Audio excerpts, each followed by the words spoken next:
Merci d'être encore si nombreux pour cette dernière table ronde du Festival Hypermonde. On en a une autre en bas et après on va clore le festival avec l'annonce du thème de l'année prochaine. Mais en fait, puisque vous êtes là, ça va être un petit peu l'occasion pour cette table ronde de faire le lien entre ce dont on a traité tout le week-end et ce dont on va parler l'année prochaine, et aussi avec ce qui a été travaillé les années précédentes, puisque la particularité d'Hypermonde, donc, c'est de traiter un thème en essayant de le circonscrire sur le week-end. La première année, on avait parlé de robots. L'année dernière, on a parlé d'utopie. Cette année, c'était les monstres. Et l'année prochaine, donc, je laisserai la présidente le dire, mais peut-être vous devinerez. Pour cette table ronde, j'ai avec moi deux artistes extrêmement talentueux et à deux moments chacun de leur carrière. Et c'est très émouvant de les réunir.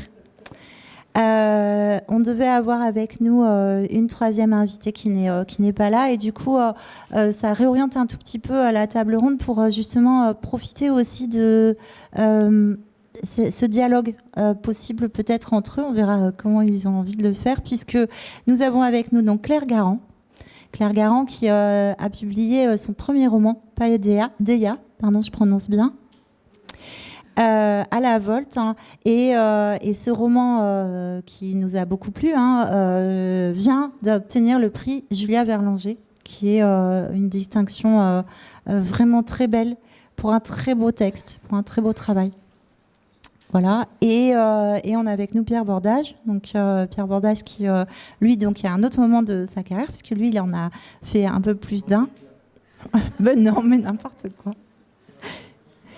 Et que entre ces deux auteurs que j'apprécie beaucoup, je sens aussi j'ai senti la possibilité d'un dialogue intéressant sur cette question des futurs monstrueux. Sur les futurs monstrueux, donc on a beaucoup parlé des monstres, des créatures, des figures du monstre. Mais dans Monstre, il y a cette idée du monstrueux. Et la question que j'avais envie de développer un petit peu aujourd'hui, on va essayer d'en faire le tour, c'est de voir comment la science-fiction s'empare de l'image du monstre pour parler de demain, d'une part, mais aussi de se demander si la vision d'un futur, d'un avenir monstrueux, peuplé de monstres ou monstrueux en lui-même, est quelque chose qui vous intéresse, et pourquoi ? Dans l'idée, voilà, de la dystopie, de l'utopie, pourquoi demain est-il peuplé de monstres dans vos ouvrages et à chacun. Voilà ce qu'on va essayer de traiter un petit peu avec vous. Donc je vais commencer par déjà laisser Claire nous parler un petit peu de son texte et de pourquoi elle se retrouve dans des futurs monstrueux. Est-ce qu'il y a de monstrueux dans ce texte-là, dans ce futur-là, s'il te plaît? Est-ce qu'on m'entend? Non, il ne marche pas ton micro. Oui, c'est mieux. C'est mieux avec on, je pense. Oui. Pourquoi est-ce que... Oui, on m'entend? Oui, c'est bon. Pourquoi est-ce que sur ces futurs monstrueux, j'ai apprécié énormément le livre, mais voilà, j'ai pensé évidemment à ça, sur ce futur monstrueux qui apparaît dans cet ouvrage. C'est trop vaste? Non, pas du tout. Simplement, tout dépend de ce qu'on appelle monstrueux. C'est toujours la question. Le monstrueux... c'est forcément ce qui sort de l'ordinaire, mais d'une manière excessive. C'est ce qui nous ramène à ce qui est monstrueux en nous aussi. Je pense que c'est plutôt cet aspect-là qui est monstrueux dans l'histoire de Paideia, parce qu'en soi, est-ce que cette petite fille... est-ce que 10 petites filles de 7 ans, est-ce que c'est monstrueux? En soi, c'est plutôt mignon. Et c'est précisément là que... Non. En fait, c'est... Le monstrueux n'est pas forcément là où on l'attend. Et c'est d'ailleurs souvent le cas, qu'on utilise un élément qui apparaît comme banal, comme normal, pour montrer que derrière, finalement, se cache autre chose que ce qu'on avait imaginé. Alors là, je parle des personnages, je ne parle pas du futur. Tu parlais du futur lui-même, c'est-à-dire en quoi ce futur est-il monstrueux ? Il est monstrueux parce que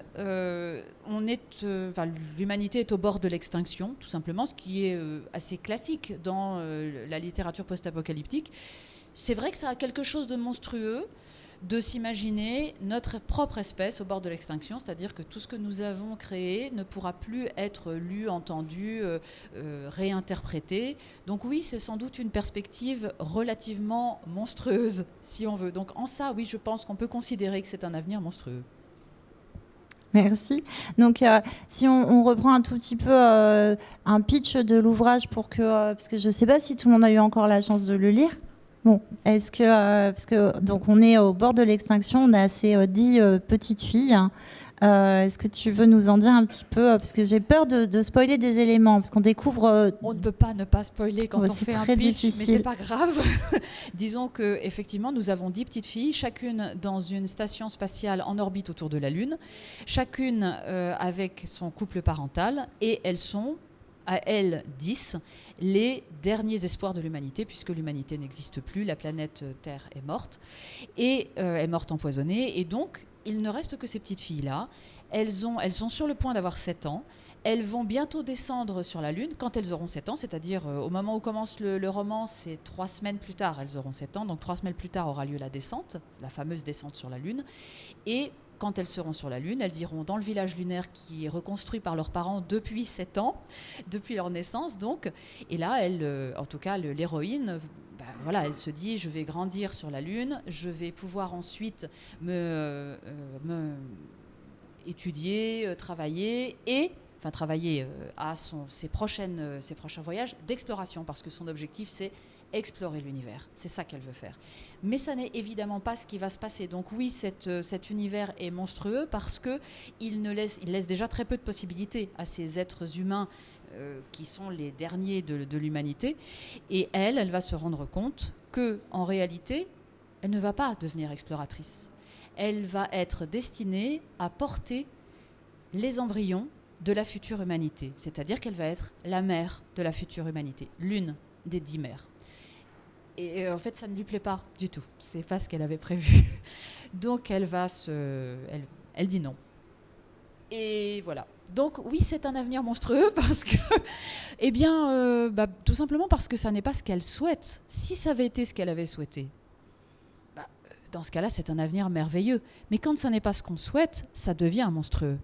Dans ce cas-là, oui, ce monde est monstrueux.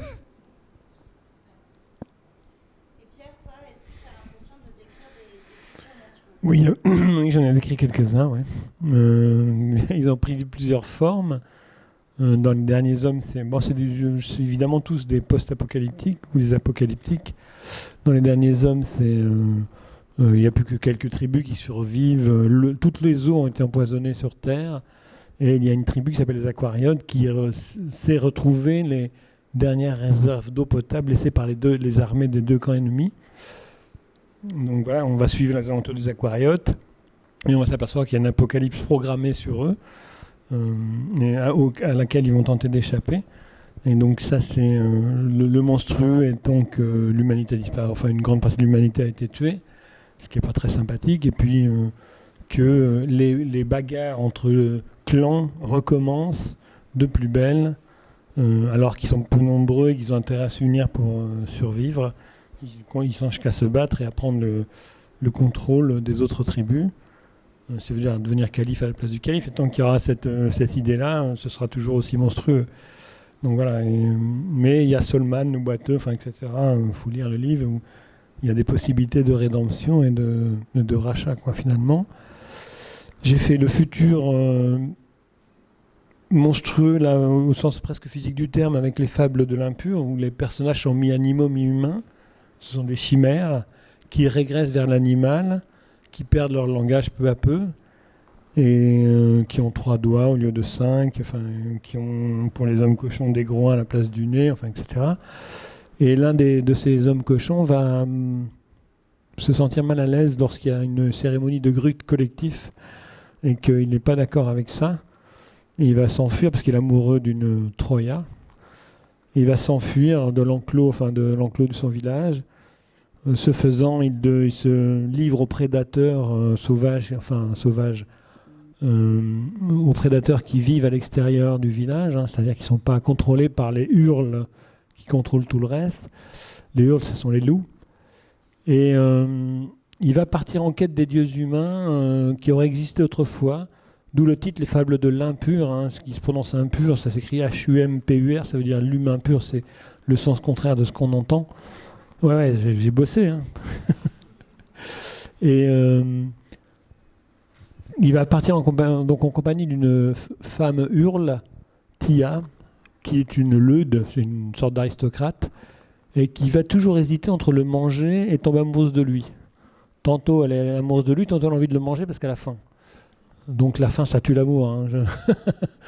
Voilà, donc ils vont partir et ils vont découvrir pourquoi ils sont devenus comme ça, ou pas d'ailleurs, en compagnie de 2 autres personnages, une femme siffle et une femme serpent et un homme ronge. Les serpents, ce sont les siffles, et les rognos, le rat, ce sont des ronges. Et il est assez filou, Rogno. La femme serpent, elle est enceinte, enfin pleine, je ne sais pas comment on dit du coup. Elle a un problème, c'est que dès qu'il fait froid, elle sont dehors.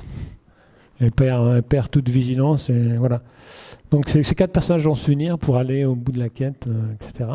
Donc là, c'est le futur envisagé monstrueux parce que l'humanité a disparu et redevient animal, tout simplement. Elle est redevenue animal. Qu'est-ce que j'ai fait encore comme truc monstrueux ? J'ai fait Moscou 2033, mais là, la responsabilité revient à Dmitri Glukovski, qui a fait 2033 Moscou. Moi, j'ai fait 2033 Paris, parce que c'est lui qui me l'a demandé.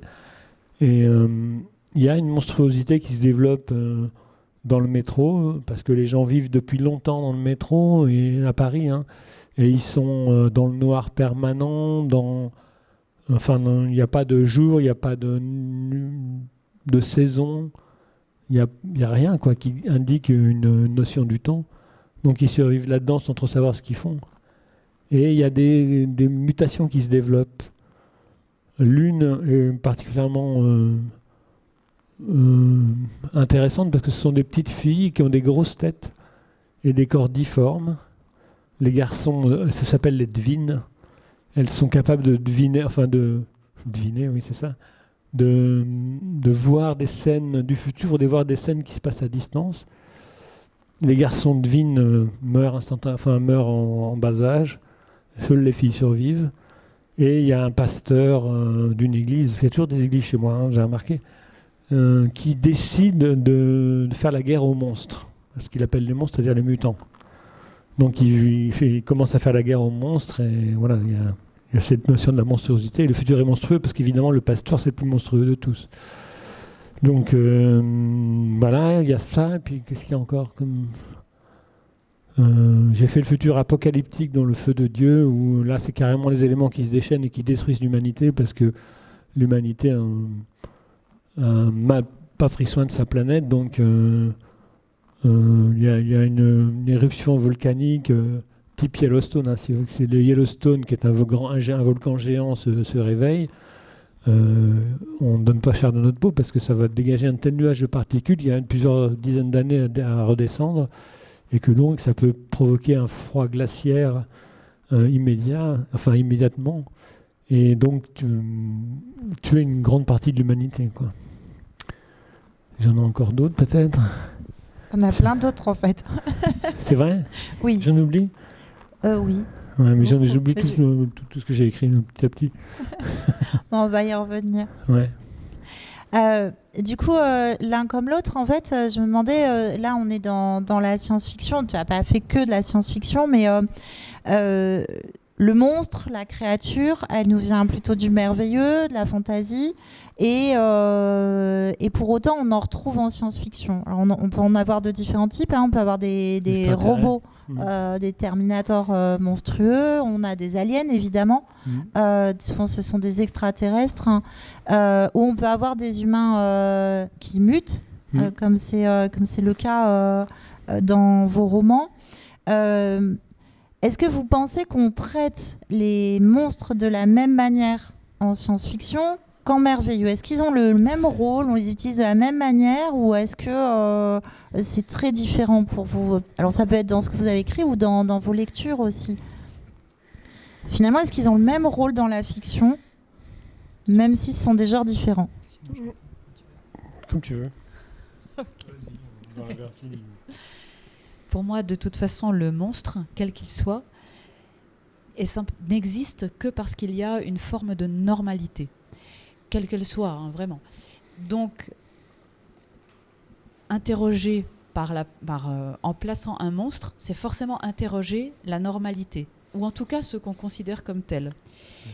Et que ça soit en SF ou en fantasy, alors on ne va pas l'interroger forcément pour les mêmes raisons, mais le rôle, quelque part, est le même. C'est une forme d'anomalie, c'est un caillou dans la chaussure. Qu'est-ce que c'est que ce truc? Pourquoi est-ce qu'il interroge le reste? Pourquoi est-ce qu'il interroge ce qui n'est pas monstrueux, ce qui est considéré comme normal, comme habituel, ou en tout cas comme attendu? Le monstre est relativement inattendu normalement, et il déchire la toile du réel, enfin, que ce soit un réel de science-fiction ou un réel de fantasy.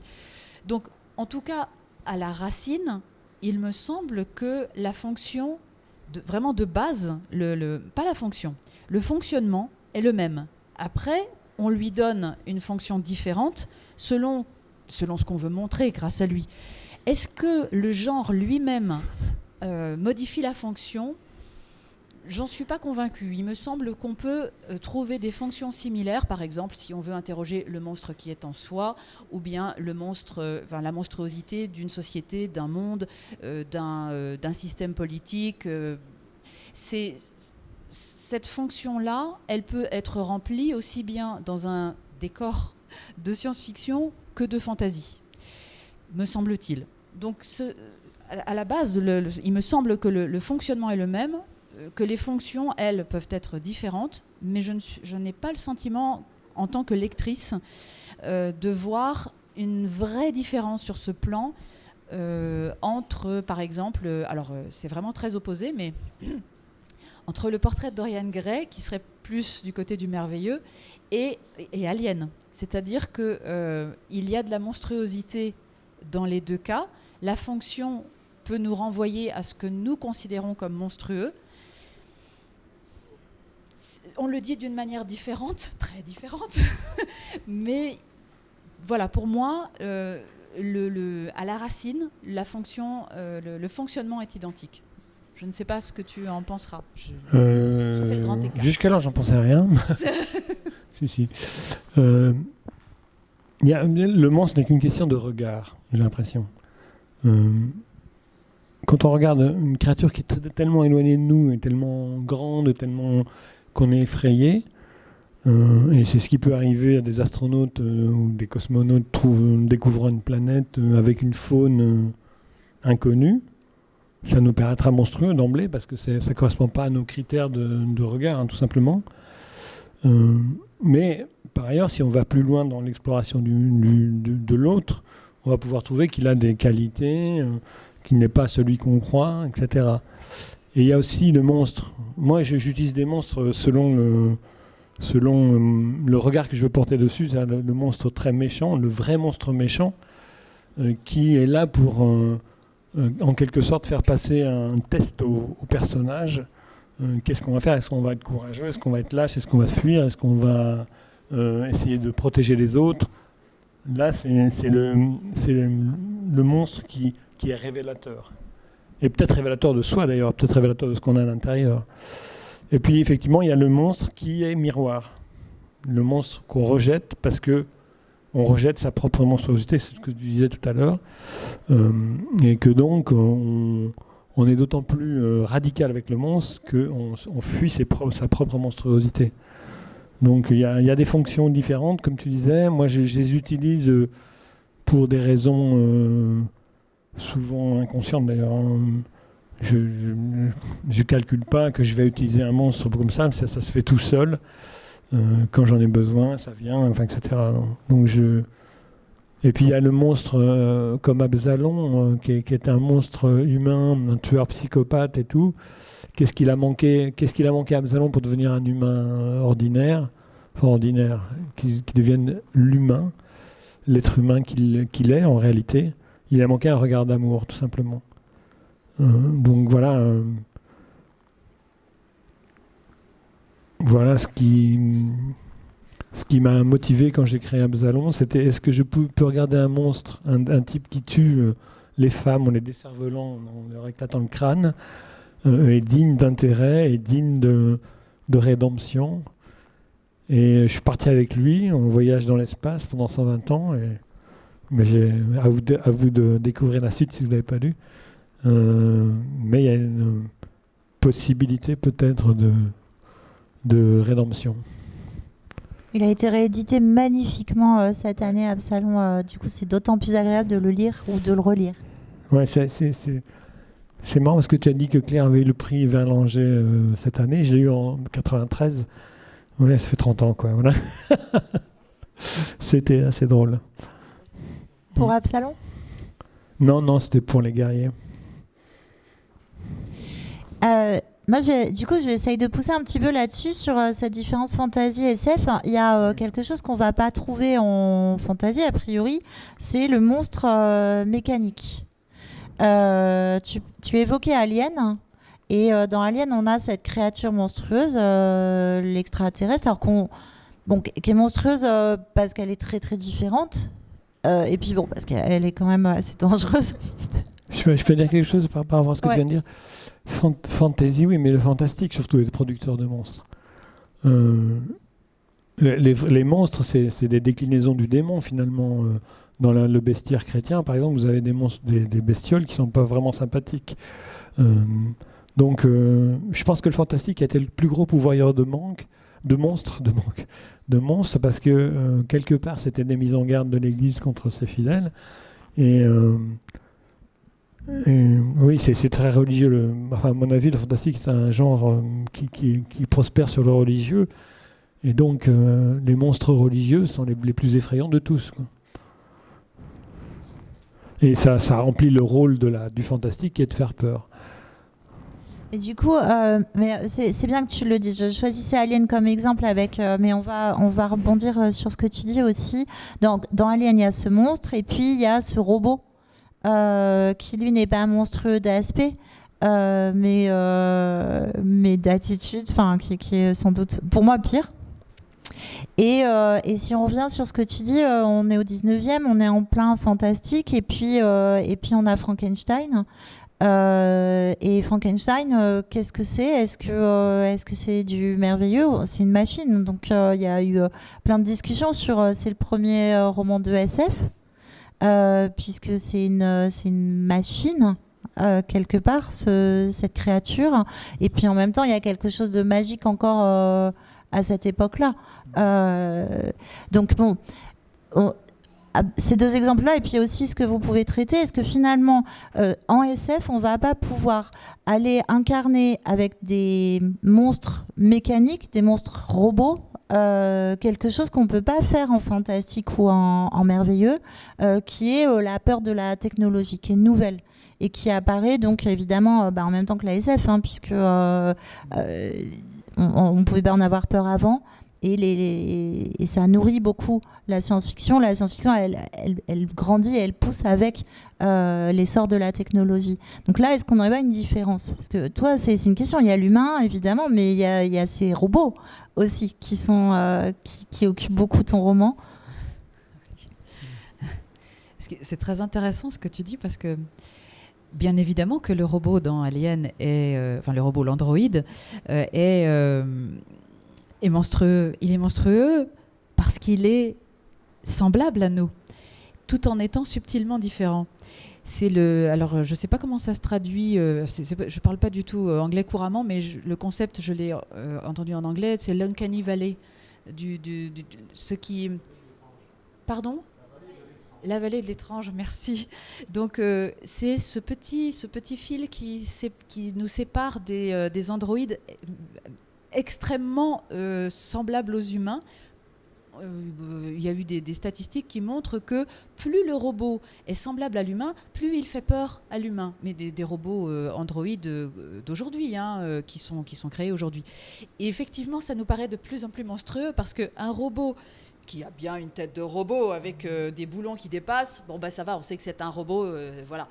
Mais un robot qui ressemble exactement à nous, au point qu'on puisse le confondre avec un être humain et se dire quoi, mais en fait c'est pas un humain, c'est un robot, quelle horreur. C'est donc la fameuse vallée de l'étrange, merci beaucoup. Et effectivement c'est monstrueux, mais cette monstruosité n'apparaît pas comme quelque chose de choquant, de violent, comme Godzilla détruisant Tokyo, mais comme au contraire extrêmement proche. Et comme tu le dis, cette crainte n'apparaissait pas de la même manière, mais je pense elle apparaît avec la technologie. Mais le démon, revenons au démon, le démon ne prend-il pas l'apparence de l'humain? Et c'est terriblement effrayant. On croit avoir affaire à un être, à quelqu'un. Et en fait, c'est pas lui, c'est un démon qui a pris son apparence. Il me semble que dans les deux cas, ce sont des monstres. Dans les deux cas, c'est encore cette vallée de l'étrange. Ce sera à de tout petits détails que nous allons voir. Peut-être que ça n'est pas un être humain, mais soit un démon, soit un androïde. Et il me semble qu'encore une fois, c'est très proche, même si les moyens utilisés ne sont pas les mêmes. La monstruosité, finalement, apparaît pour les mêmes raisons, pour ces tout petits détails qui font que quelque chose d'anormal existe et quelque chose qui cache une anormalité d'autant plus violente, profonde et choquante qu'elle est ténue d'apparence. Donc voilà, pour moi, ça reste quand même très proche, même si les moyens ne sont pas les mêmes. Qu'est-ce que tu en penses, toi, le robot? Parce que par rapport aux démons, par rapport aux vampires... Est-ce que c'est typique de l'ASF ou est-ce que finalement c'est encore une nouvelle figure? Le robot ne me fait pas trop peur, ni l'androïde. Je ne sais pas pourquoi, j'ai peut-être tort. Parce qu'il me semble que c'est une mécanique. Donc j'ai moins peur de ce qui est mécanique que ce qui est organique. Parce qu'organique, c'est vraiment nous, on est organique. Donc une créature de chair et de sang qui est monstrueuse me fait plus peur qu'une créature mécanique qui a été programmée. Maintenant, c'est vrai que si je me retrouvais devant un robot, un androïde qui me Typiquement comme dans Blade Runner, quoi. Ouais, comme dans Blade Runner, comme les Réplicants ou les autres. Bon, voilà, j'aurais peut-être une autre, parce que ça n'existe pas encore. Enfin, on n'en est pas loin. Je pense qu'au Japon et tout ça, la figure robotique progresse à grands pas, quoi.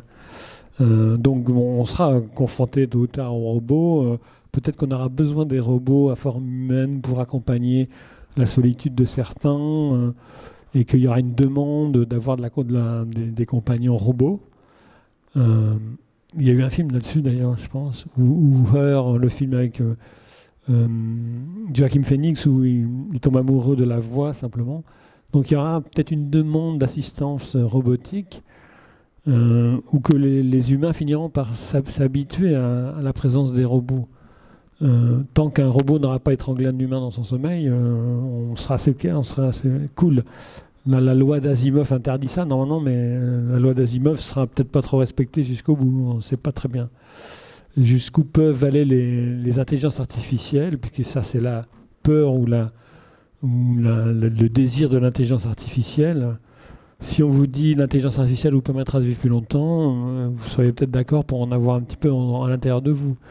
Donc ça me paraît plus abordable pour les humains que le monstre surgit de nulle part, sans explication. Alien, par exemple, c'est vraiment pour moi un film d'horreur, hein.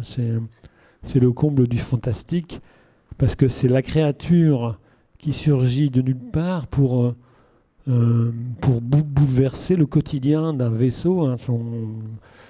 Comme dans L'Exorciste, la petite fille possédée surgit dans la maison rassurante de banlieue pour vous faire une trouille de tous les diables à tout le monde, quoi.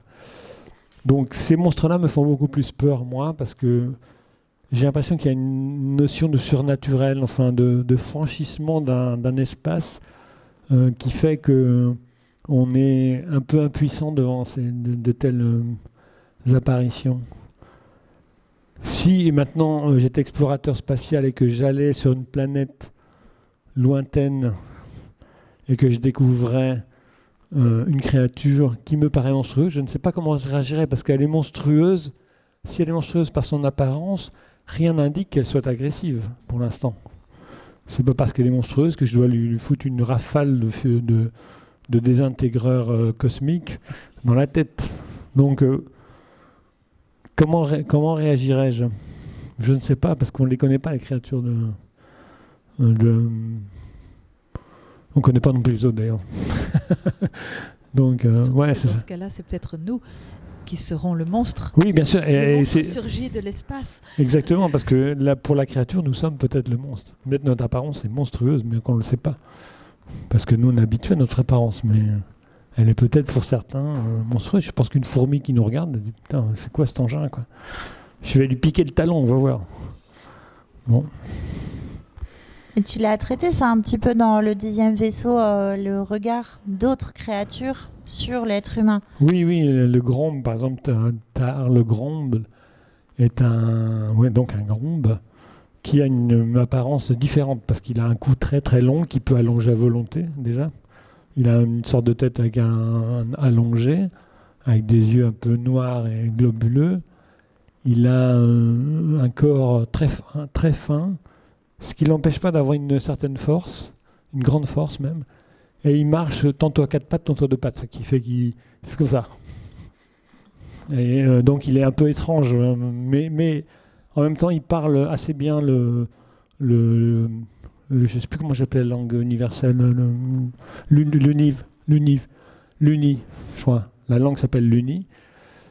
Et il est plein de sagesse finalement parce que lui, il prend un peu de recul il regarde les humains et il comprend pas tout, quoi.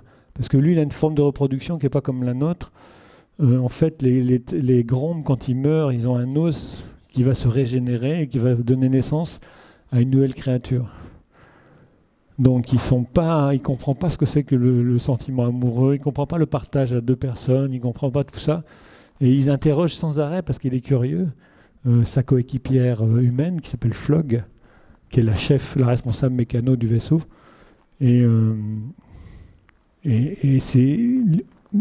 nous finissons par paraître effectivement comme les monstres par rapport aux autres créatures extraterrestres.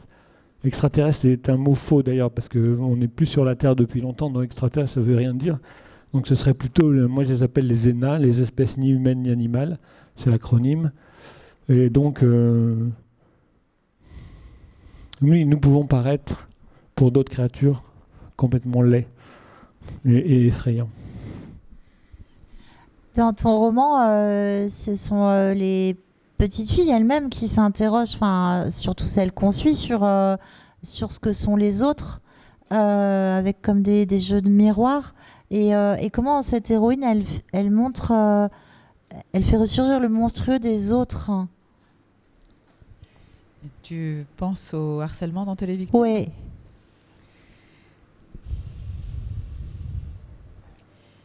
Dès l'instant où un individu dans un groupe est choisi pour une raison ou pour une autre, en général une raison qui n'a pas lieu d'être, ou du moins qui n'a pas de fondement rationnel, ou qui n'a pas de fondement, juste quelque chose de différent pour une différence, ou ce qui apparaît comme tel, dès l'instant où un individu est choisi comme souffre-douleur, chacun des harceleurs exprime sa personnalité à travers son type de harcèlement. C'est merveilleux. Et il est vrai que oui, il existe une forme de monstruosité dans l'être humain qui est présentée de manière assez rapide. Je ne me suis pas étendue sur des domaines qu'on connaît. On connaît nous sommes tous des humains, je pense, ici. Et donc, nous connaissons à travers... Peut-être pas, je ne sais pas. Il y a des androïdes, des démons, je ne sais pas. On ne sait pas. Mais disons que nous connaissons de travers. Nous savons que dans des situations, parce qu'elles sont quand même dans une situation particulière, dans des situations où nous sommes les uns sur les autres, où nous nous trouvons, parce qu'elles sont toutes dans des environnements confinés depuis leur naissance, et elles n'ont comme échanges humains et sociaux que des interactions en simulation, principalement, en tout cas avec les autres petites filles. Bien évidemment, dans ces situations spécifiques, contraintes et très resserrées, les caractères vont devenir beaucoup plus... vont s'aiguiser, on va dire. Là, oui, il existe une forme de monstruosité dans le sens où on le voit encore plus. C'est encore plus visible ce qu'elles font, leur manière d'agir. Est-ce que pour autant c'est un reflet l'héroïne n'est pas une petite fille parfaite, je crois qu'on peut le dire, en quoi elle est très humaine d'ailleurs. Et donc, est-ce que ce qu'elle fait, son action, peut être considérée comme monstrueuse aussi ? Qui est le monstre ? Je dois dire que ce n'est pas sous l'angle de la monstruosité que j'ai travaillé ces personnages, mais plutôt, aussi étrange que ça puisse paraître, sous l'angle de l'humanité. Je n'ai pas de vision monstrueuse de l'humain, ça n'est pas ce que je veux dire, mais en revanche, comme je le disais tout à l'heure, le monstre n'existe que par rapport à une forme de normalité. C'est plutôt cette normalité que j'interroge, parce que la normalité est définie par la communauté. Et dans une communauté comme la leur, forcément, la normalité n'est pas la même que la nôtre. C'est aussi la raison pour laquelle elle nous paraît peut-être un petit peu éloignée par certains aspects et qu'elle peut apparaître comme monstrueuse. Mais du point de vue, c'est toujours pareil, du point de vue de cette société, les règles sont normales et tout va pour le mieux dans le meilleur des mondes. Et à la limite, s'il y a vraiment un monstre, c'est une monstruosité temporaire qui est portée par l'héroïne. Mais c'est temporaire, elle pourrait éventuellement... Bon, de toute façon, elle va devenir une mère de l'humanité comme les autres. Et voilà, toutes ces petites anicroches disparaîtront dans le futur. Ça, c'est sans doute ce que pensent les autres petites filles, pas l'héroïne, qui a un avis bien différent. Donc, je pense que cette monstruosité, elle est relative vraiment à la communauté dans laquelle elle naît. Du coup, je reviens sur le contexte, qu'au début, tu nous disais que par contre, on pouvait peut-être parler de futur monstrueux sur le contexte lui-même. Je pense qu'on a fait le tour un petit peu de la manière dont vous avez traité le monstre en tant que créature, le monstre humain. Si on revient sur cette idée d'un futur monstrueux, dans le sens où le dystopique, en fait, un futur qui nous semble... anormal, si on parle encore de normalité, donc différent d'aujourd'hui, mais dans le négatif. Est-ce que ton roman ou dans le tien, est-ce que cette question de la dystopie, elle est importante pour vous ? Est-ce qu'on peut se dire que dystopie égale futur monstrueux ? À quel moment on...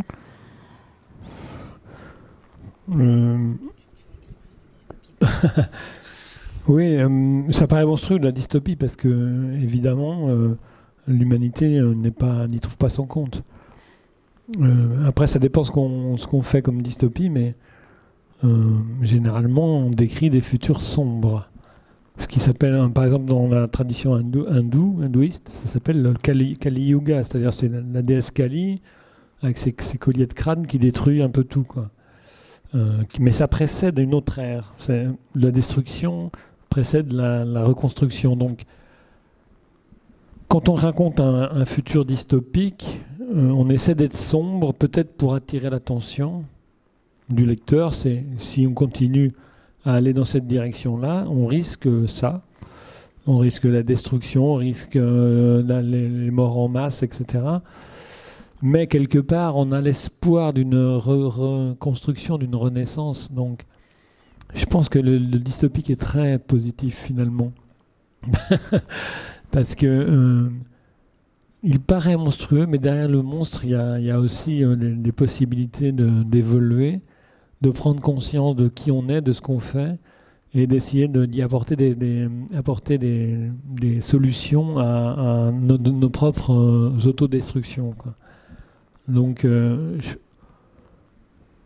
le dystopique me paraît intéressant parce que, outre ce plan esthétique, j'adore les destructions sur le plan esthétique, mais les trucs déglingués. Mais derrière tout ça, il y a un espoir, il y a toujours un fil qui reste, enfin un bout d'humanité qui reste quelque part. Et moi, j'ai toujours l'espoir que ça reparte vers des lendemains meilleurs, quoi. Donc, oui, le futur paraît monstrueux, mais il ne l'est pas. Et toi, ton futur, il paraît monstrueux, mais il ne l'est pas. Mais il l'est. Alors, dans ce roman, il s'agit plutôt de planter les graines d'une dystopie. La dystopie n'est pas encore à maturité, puisque les petites filles ne sont pas encore descendues sur la Lune et elles n'ont pas encore enfanté. On est vraiment juste au moment où ça va démarrer. Bien sûr, c'est déjà un univers qui est très contraint, ça c'est certain, puisqu'elles sont dans ces petites boîtes de conserve. Mais la dystopie, c'est l'avenir. Or, je ne peux pas dire, je ne suis pas sûre que... je ne vais pas raconter la suite, mais comment dire, la dystopie n'est pas forcément... n'est pas forcément l'ouverture vers un futur positif, dans le sens où je suis navrée de vous annoncer le scoop du siècle. Un jour, l'humanité disparaîtra. Un jour, ça arrivera. Ben voilà, oui, non, je sais, tu n'es pas forcément d'accord, mais... Non, mais... je pense que c'est une question normale. Tout disparaît un jour. C'est pas forcément inquiétant. En fait, ce qui me pose souvent problème, c'est que justement, en fait, le fait que l'humanité puisse disparaître, c'est toujours une horreur. Déjà, nous allons tous mourir. Oui. Sans déconner. Voilà. Donc, je veux dire, c'est pas si grave, en fait. Non. Donc, il me semble que voir toujours dans la dystopie, une dystopie qui finit mal, une destruction, comme tu disais, totale, le Kali avec ses crânes, ok, très bien. Bon, finalement, d'ailleurs, voilà, les hindous s'y préparent depuis longtemps. C'est pas forcément si tragique que ça. Donc, est-ce que c'est vraiment grave que la dystopie n'ouvre pas sur un futur lumineux ? Je pense que ça n'est pas forcément gênant. Moi, ça me gêne un peu, mais je vais t'expliquer pourquoi. C'est parce que s'il n'y a pas de regard conscient sur ce qu'il y a autour, il n'existe pas. L'autour n'existe pas. Oui, mais... C'est pour ça que je pense qu'il faut toujours qu'il y ait un regard conscient sur les choses qui nous entourent pour que ces choses existent. Sans le regard, elles n'existent pas. Si on est tous morts, on ne voit plus ce qui se passe. Donc la Terre a-t-elle une raison d'être ? Non, mais je veux dire... je sais pas, mais tragique, si tu veux. Je pose des questions par rapport au fait qu'on est... Enfin, ma réflexion m'a amené assez loin, je veux dire au Big Bang. Et je me suis dit, on est tous des éclats de Big Bang. Si Big Bang il y a eu, on est tous des éclats des étoiles. Et on a toute l'histoire de toute la création en nous, quelque part. Et je pense que le regard conscient sur... les choses et tout ça, c'est ça qui fait exister le monde. C'est un peu compliqué comme pensée, mais je pense que l'univers n'existerait pas si on n'avait pas un regard conscient dessus. Enfin, c'est là où j'en suis. J'ai des vérifications à faire. Je ne sais pas si je pourrais les faire, mais je penche vers ça. Je pense que la pensée est créatrice. Comme le mot est créateur, le truc de la Bible un peu idiot, le verbe se fait chair, ça veut dire quelque chose pour moi. Et d'ailleurs, dans les légendes inuites, il y a le fait qu'on prononce un mot et ça crée une chose ou un animal. Si on prononce mal, on crée un ratage, quoi. On crée un monstre, voilà. Alors c'est peut-être des fautes de langage, les monstres. Le langage est créateur. Enfin, pour moi, le langage est créateur. Le langage est de la matière. Et permet d'ensemencer la matière, je pense. Enfin, ça, c'est... mais tout à fait. Écoute, moi c'est l'inverse, c'est-à-dire que pour moi, ça n'est pas le regard humain qui crée le monde. Conscient, j'ai parlé, conscient. Une conscience. Ça n'est pas une conscience qui crée le monde est. Et s'il y a une conscience qui naît sur le monde, elle va se rendre compte de l'existence du monde. Mais s'il n'y a pas de conscience qui naît sur ce monde, le monde n'a, sans que personne s'en rende compte. Le monde n'a aucune raison d'exister s'il n'y a personne pour l'admirer. Eh bien, est-ce qu'il a vraiment besoin d'une raison pour exister ? Il est. Voilà. Mais bon, après, là, c'est une question qui n'est peut-être C'est presque, pas... c'est Oui, presque ce sont des métaphysique. questions de spiritualité. Et puis, Ouais. alors, je retiens ma langue, mais j'ai encore un autre point de vue. Donc, je Ouais, pense que c'est mais- vraiment. Ne retiens pas ta langue, vas-y, délie-la. Non, mais c'est ce que je trouve très intéressant là dans votre débat sur ces visions complètement différentes, c'est que du coup, vous répondez très bien à la question. En fait, on peut pas confondre dystopie et futur monstrueux. En tout cas, même si on décrit des avenirs difficiles, c'est pas forcément monstrueux, mais pour deux raisons différentes selon l'un et l'autre. Et pour autant, voilà, vous choisissez tous les deux ce genre-là. Hein, alors, toi, bon, dans celui-ci, évidemment, on n'a pas encore les autres, on attend. Mais ça, c'est quand même quelque chose que tu fais souvent, d'imaginer des avenirs sombres pour nous parler de ces changements. Essayer de... Alors, est-ce que c'est exorciser des angoisses, prévenir sur la suite, ou juste tirer la carte, voilà, se dire ok, de toute façon on est parti dans tel sens, j'ai envie de voir dans une fiction et j'ai envie de faire voir dans une fiction ce que peut être la suite. Est-ce que finalement au-delà de cette question consciente de est-ce que je fais quelque chose de monstrueux, etc., il n'y a pas tout simplement cette curiosité chez l'un ou chez l'autre de se dire bon allez, ça va, je tire le fil et demain ça va être comme ça. Oui, mais il y a une part de curiosité, il y a une part même d'appétit de savoir ce qui se passe demain. Et je ne sais pas ce qui va se passer demain, mais de toute façon, la plupart des auteurs de SF se plantent sur pas mal de plans.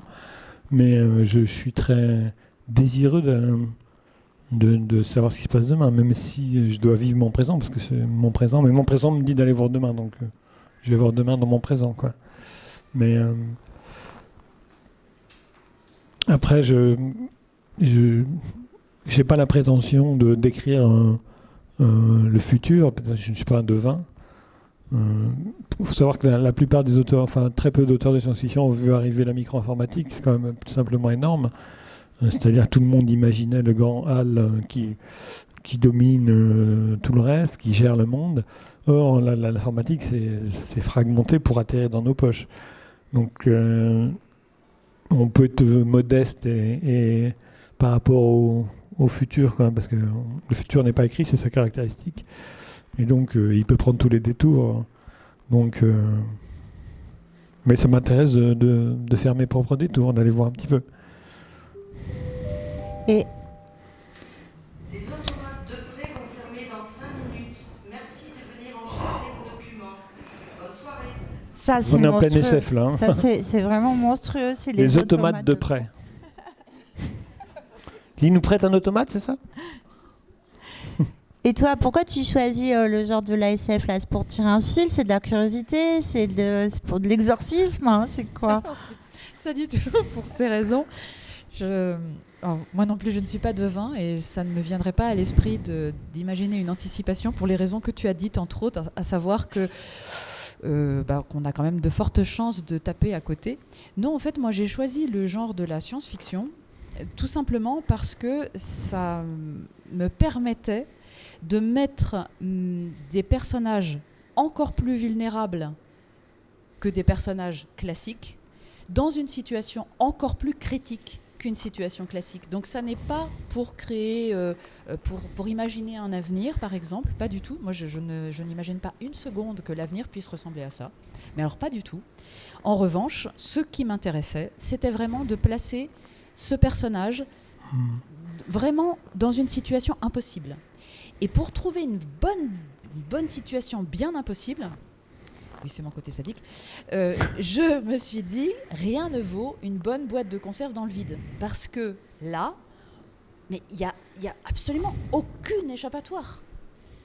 Qu'est-ce qu'on peut faire? C'est pire que d'être dans une station sous-marine. Il y a au moins des êtres vivants, je ne sais pas, il y a des bactéries. Dans le vide, il n'y a rien. Donc, il n'y a pas d'aide possible. La Terre est morte, la Lune est désertée aussi. Il n'y a rien du tout et les autres filles ne peuvent pas la supporter. Qu'est-ce qui reste? Qu'est-ce qu'on fait? Et moi, c'était ça qui m'intéressait. Et la science-fiction me permet de placer mes personnages là où j'ai vraiment envie qu'ils soient, c'est-à-dire dans une aporie totale. Et c'est ça qui m'a poussée à choisir un univers de science-fiction. Oui, je suis d'accord avec Claire dans le côté extrême des choses. La science-fiction permet de l'extrême, donc permet de mieux étudier l'humain dans toutes ses dimensions, sur toutes ses facettes. Et puis il y a un autre truc sur le futur, c'est que le futur, c'est la meilleure manière de parler du présent. C'est-à-dire que lorsque vous voulez parler du présent, là, si vous êtes dans votre présent, on ne voit pas trop les mouvements de fond qui agitent le monde. Maintenant, si vous prenez un peu de recul, ou vous vous projetez dans l'espace-temps, ce qui vous donne un espace de recul, vous voyez plus. Là, c'est comme la fourmilière, vous montez en haut, vous voyez les mouvements d'ensemble de la fourmilière. Quand vous êtes dans le flot des fourmis, vous ne voyez pas trop où vous allez. Donc, cette projection dans l'espace-temps nous permet de mieux discerner ce qui se passe dans le présent. Et donc, la projection, paradoxalement, nous rapproche du maintenant. Il y a cet aspect-là qui est très important aussi, quoi. Je vous remercie parce que je trouve ça. Moi, j'avais vraiment envie de savoir si la science-fiction, dans cette idée du monstre, était spécifique par rapport au fantastique ou au merveilleux. Et en fait, il me semble que si ce thème de la monstruosité est si transversal, si on a pu en discuter tout le week-end à propos de tous les genres et dans différents médias, c'est parce qu'en fait, c'est un élément narratif qui est particulièrement utile, qu'on peut adapter à tous les genres et qui permet d'aller interroger la différence, vous en avez parlé, la norme, l'humain lui-même, la technologie, l'animal, le démon. En fait, on peut en faire ce qu'on veut et on peut trouver du monstrueux partout. En fait, et c'est pas, on choisit pas la figure du monstre ou le monstrueux pour à tout prix parce qu'on n'est pas fasciné par ça, même si des fois ça peut aussi on peut aussi avoir un goût pour ça, mais juste parce que c'est un ressort tellement efficace comme une boîte de conserve dans le vide que forcément dans les genres de l'imaginaire on va en avoir. Ça va traverser de toute façon et les genres et des fois pour les mêmes raisons, ce qu'on avait dit au début. Merci beaucoup à Pierre Bordage et merci beaucoup à Claire Garand. On est très très fiers, Claire, de t'avoir eu avec nous. Voilà, et on espère très fort que tu écrives vite autre chose parce que tu démarres très très très fort. Et puis Pierre, on attend encore la suite parce que toi tu continues toujours aussi fort. Merci beaucoup.